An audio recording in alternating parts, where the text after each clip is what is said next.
علی الماس بیگم کو منانے کی کوشش کرتا ہے شادی کے لیے، لیکن الماس بیگم علی کے ارادے جان چکی ہوتی ہیں۔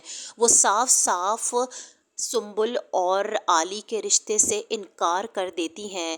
دوسری طرف سنبل علی کی باتوں میں آ کر علی سے نکاح کر لیتی ہے خفیہ طور پر۔ یہ بات الماس بیگم پر بجلی کی طرح گرتی ہے، لیکن نکاح ہو جانے کے بعد الماس بیگم کے پاس اس رشتے کو قبول کرنے کے سوا کوئی چارہ نہیں بچا تھا۔ وہ جاتی ہیں اور عنبر سے کہتی ہیں کہ علی کو بلا کے لے کر آؤ۔ سنبل اور نیہا بھی وہیں موجود ہوتی ہیں اور پھر چالاکی کے ساتھ الماس بیگم کہتی ہیں کہ میں اس رشتے کے لیے راضی ہونے والی تھی، بیٹا تم نے یہ قدم غلط اٹھایا، لیکن اب میں خوش ہوں اور تم اپنی ماں کو لے کر آؤ اور میری بیٹی کو عزت سے بہا کر لے جاؤ۔ لیکن دل ہی دل میں الماس بیگم کے آرے چل رہے ہیں۔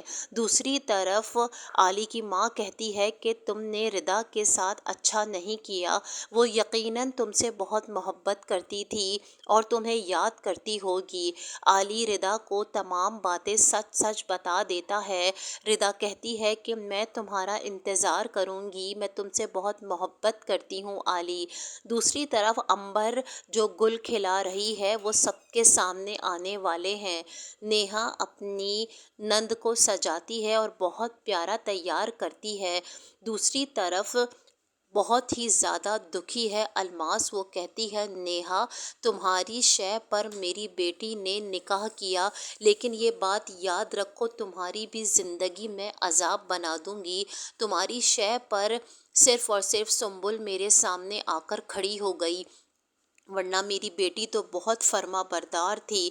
آگے آپ دیکھیں گے کہ بہت ہی بری حالت میں ہے الماس بیگم، لیکن پھر بھی وہ علی کی ماں سے کہتی ہے کہ بچوں نے اپنی مرضی کر لی ہے، اب اس رشتے کو نبھانا ہماری ذمہ داری ہے، اور خوشی خوشی شادی کی تقریب میں شامل ہو جاتی ہے۔ اب سنبل جانے والی ہے علی سے نکاح کے بعد رخصت ہو کر علی کے گھر، اور علی کا انتقام شروع ہونے والا ہے۔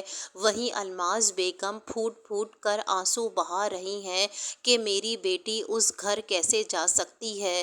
آگے آپ دیکھیں گے کہ علی اور سنبل بظاہر تو خوش لگ رہے ہیں، لیکن الماس بیگم ٹھان لیتی ہیں کہ اس نیہا کی بچی کو تو میں نے اب نہیں چھوڑنا، جتنا دکھ مجھے ملا ہے اسے بھی اتنا ہی دکھ دوں گی۔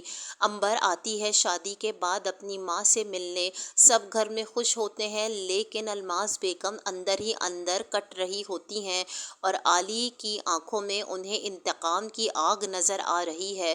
وہ اپنی بیٹی سے کہتی ہیں میرا چین سکون کہیں کھو گیا ہے، سنبل مجھے لا دو۔ سنبل کہتی ہے ماما وہ لوگ بہت اچھے ہیں، آپ بے فکر ہو جائیں، لیکن اصل حقیقت سے تو صرف اور صرف الماس بیگم ہی واقف ہیں کہ دوسروں کی بیٹیوں سے کھیلنے والی عورت کی آج اپنی بیٹی پھنس چکی ہے۔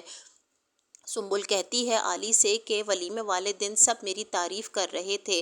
علی کہتا ہے تم سے میں محبت نہیں کرتا، تم جیسی لڑکی سے میں کیسے محبت کر سکتا ہوں، اتنی عام شکل صورت کی۔ اس پہ سنبل رونے لگتی ہے تو علی بہانہ کر دیتا ہے کہ نہیں نہیں میں تو ایسے ہی تم سے مذاق کر رہا تھا۔ اب علی کا انتقام شروع ہو چکا ہے، اسے اپنی بہن کی باتیں ستا رہی ہیں کہ نیشا نے کیسے تڑپ تڑپ کر جان دی ہوگی، اور عابدہ کی ماسی نے سب سچ بتا دیا تھا کہ نیشا بی بی پر الماس بیگم نے بہت ہی زیادہ پریشر ڈالا تھا، اس لیے آپ کو وہ سچ نہیں بتا